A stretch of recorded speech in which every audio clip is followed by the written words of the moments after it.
गणपतिस्तोत्रम् जेतुं यस्त्रिपुरं हरेण हरिणा व्याजाध्वनिं बध्नता द्रष्टुं वारि भवद्भवेन भुवनं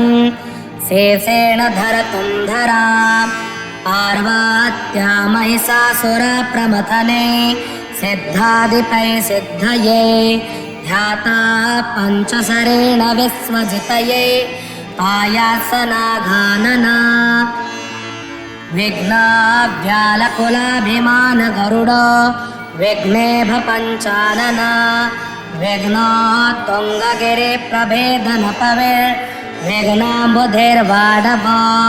विघ्नाघोगगन प्रचण्ड पवन विघ्नेश्वर पातु नः खरवं स्थूलतनुं गजेन्द्रवदनं लम्बोदरं सुन्दरं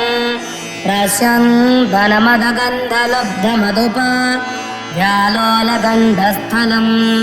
दन्ताघातविदारितारिरुधिरै सिन्दूरशोभाकरं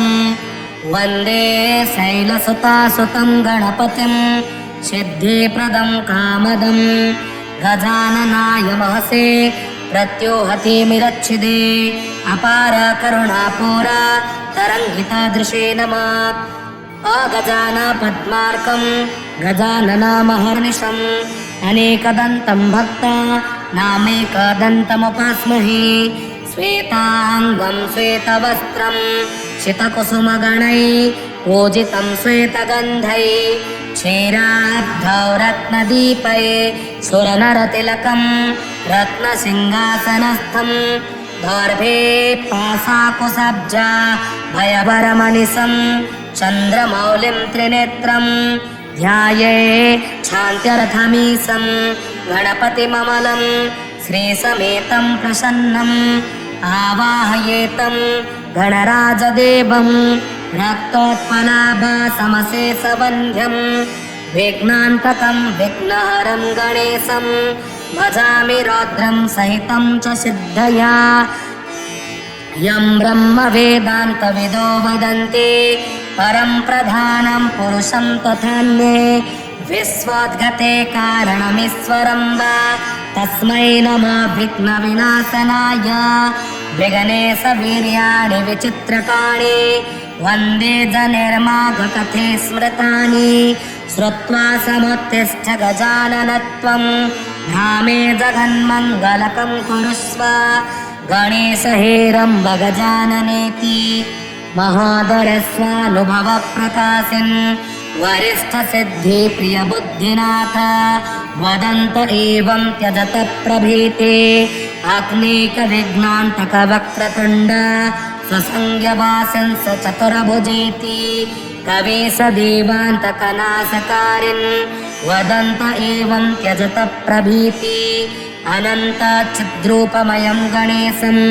ह्यभेदभेदविहीनमाध्यं हृदिं प्रकाशस्य धरं स्वधिस्थं तमेकदन्तं शरणं व्रजामः विश्वादिभूतं हृदि योगिनां वै प्रत्यक्षरूपेण विभान्तमेकं सदा निरालम्बसमाधिगम्यं तमेकदन्तं शरणं व्रजामः यदीयवीर्येण समर्थभूता मायात्मया संरचितं च विश्वं नागात्मकं यात्मतया प्रतीतं तमेकदन्तं शरणं व्रजामः सर्वान्तरे संस्थितमेकमूढं यदाज्ञया सर्वमिदं विभाति अनन्तरूपं हरिबोधकं वै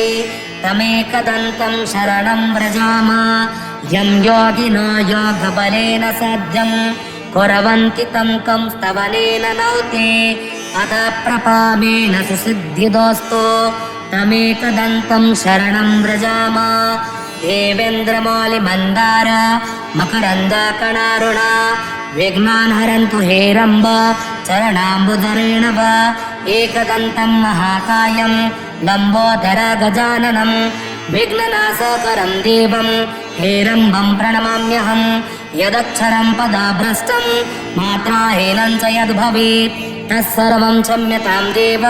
प्रसीद परमेश्वर इति श्रीगणपतिस्तोत्रं सम्पूर्णम्।